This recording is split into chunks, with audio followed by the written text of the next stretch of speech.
Do you know how to capitalize off an area that's going through economic gentrification? If not, watch this video. Hey, Jason here, and if you've been watching the channel, you've been seeing me go through Joburg, showing you a lot of the areas of CBD, how beautiful it is here, how safe it is here, and how clean it is here. And most importantly, you've been seeing me talk about success, what it is, and how to get it in the 3 areas of life that I focus on: happiness, health, and wealth. And so today I want to talk about, and this is going to be a caveat to yesterday's video, about I was explaining how, CBD Johannesburg is not a place that's dirty. It's not a place that's dangerous.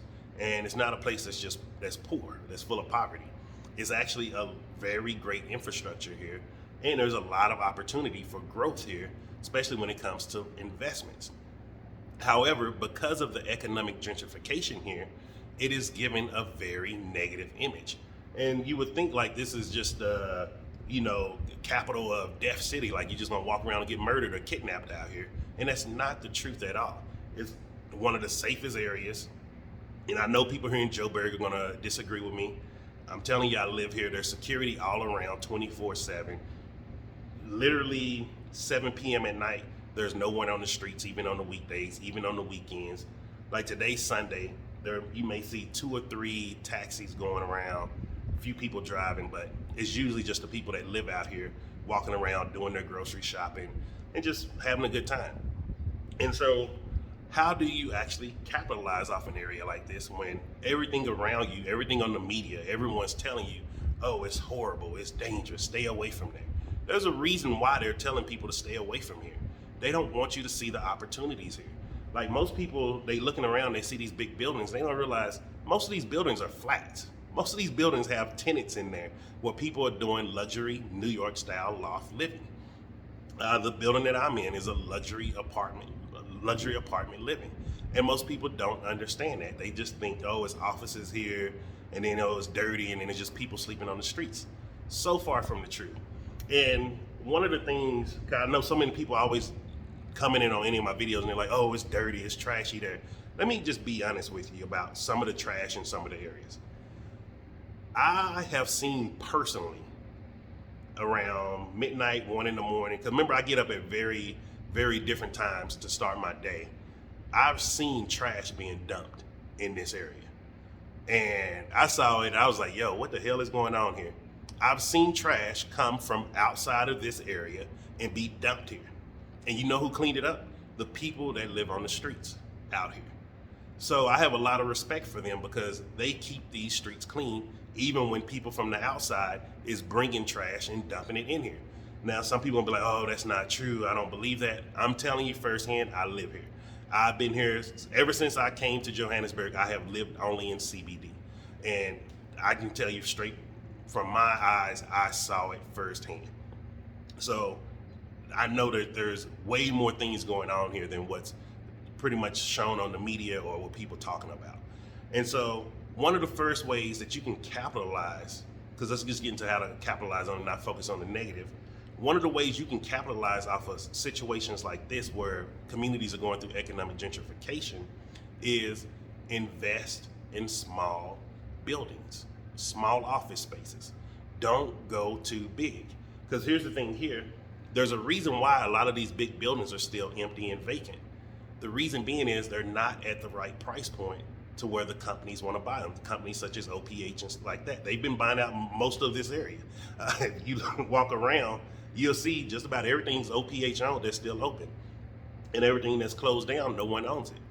And so you don't want to go into a big building first because it's going to make you, usually it's going to make you need to start turning a profit fast. And this is where a lot of people mess up. They go way too big too soon when it's not the time.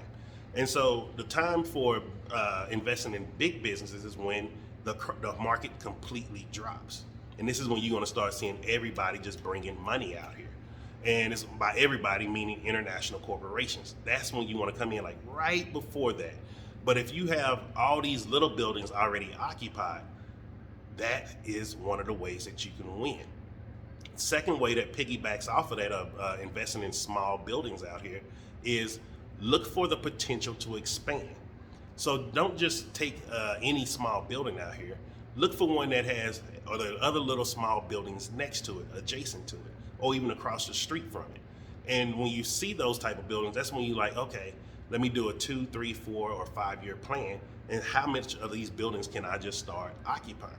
Because you want to start looking at it from a perspective of each building is going to become an asset, meaning it's generating you cash flow once the economic rebound comes.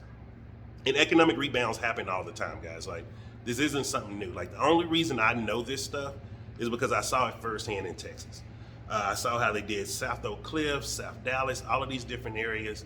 And when I tell you, people literally gave away houses and properties for pennies on the dollar. I'm talking about like 20,000 US dollars.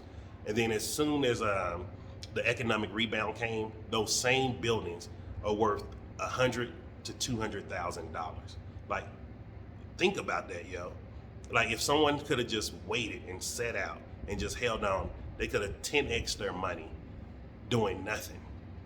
And we're talking about these buildings wasn't renovated, they didn't get fixed up. Like, people were buying them as is and spending that type of money. And it's gonna be the same thing that happens here. And I figure, my personal opinion, the rebound is gonna happen in Josie, from what I see, anywhere from 15 to maybe 20 years. Because there's still not enough people out of this area that they need to send out to Sandton and other suburbs to take out a lot of the businesses. And so until there's majority businesses gone, I don't see this area going through a rebound anytime soon. So it's just really all these possibilities for investments that just make you money. And then the third thing that you want to do is you want to be able to sit on it. Please hear me on this. This sounds simple, but this is where most people mess up when it comes to investing in areas like this.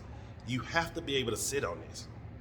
And if it's going to put you in a bind because you're investing in properties and stuff like out here, you need to start cash pooling money. Like, how can you as a family, how can you as a group of people come together and start buying this stuff together so it eases the burden off one person?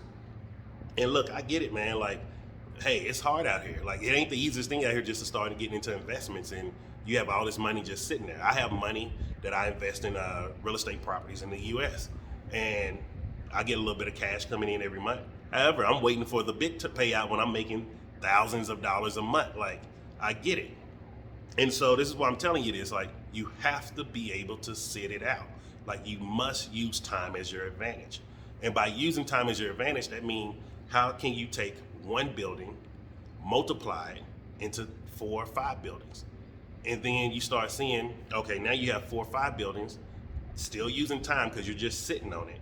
How can you multiply that out to 10, 20 buildings? Like, this is how you're gonna actually get wealthy doing this. And I hope you like this type of information. Let me know, because people don't talk about this, man. Like, I'm telling you, people do not talk about this stuff at all. I do a lot of real estate training with Grant Cardone. This is how I'm learning about looking at depressed markets. What do those areas really look like? Because in the US, like, there was a lot of opportunities that I missed out on because I was listening to the hype. Oh, it's dirty. Oh, it's dangerous. Oh, no one wants to go there. And then you're trying to open up stuff in the suburbs, and now where you're paying rent, $2,000-3,000 US dollars just for a regular business, not counting your permit fees, not counting your utilities, not counting even just your overhead of having employees, having to restock products. It gets too expensive. And this is what a lot of businesses are not understanding as they're leaving from this area and going out to Sandton and other suburbs. It's more expensive when you go out there, yo. You have to look at those overhead costs. And so, hope you got some value from this. Well, actually, let me give you one more. I'm gonna give you one more. The fourth thing you should do is you need to start scouting areas out here and start seeing what are the type of businesses that are needed. So here where I'm at, it's about 1, 2, 3, 4, 5. There's about 8 buildings that I know for sure that are just flats, rented out flats with people living there. And we're talking about less than a 3-minute walk. And with that said, there's no restaurants out here. There are 0, 0, 0, 0 restaurants out here. everyone uses Uber Eats out here. Or if they get their food when they're coming back home and they just eat at home. Because most of the people out here are digital nomads or they're working from home. Most of the people are single. And, you know, most single people, like, I get it, yo, you don't feel like cooking all the time. And so because of that, most people are utilizing Uber Eats because there's no restaurants out here. Now, there needs to be restaurants out here, and I will say this also, there's no luxury upscale nightlife out here. Meaning, nice place for business professionals to come, like a jazz lounge, something like that, a comedy club. All of these type of businesses are businesses that will work out here as time progresses. Most of them, a restaurant will work out here right now. I'm just gonna be completely real with you. And I keep trying to convince a lot of vegan or vegetarian places to come out here and just like, yo, just open up a small shop. It don't need to be nothing big, something small. You're going to get money from it just because you're the only person that's open here, and people live out here. And so I hope you got some value from that. If you have any other questions about economic gentrification, how to take advantage of it, stuff like that, yo, just hit me up. Or if you want to brainstorm and talk about things, come out here in CBD and just walk around and like see what I see, hit me up and let me know, yo. We can meet up one Sunday or one Friday and we can walk around and you can show you exactly what I'm seeing out here, because most of the people that I see that keep talking bad about this area, they don't come to this area.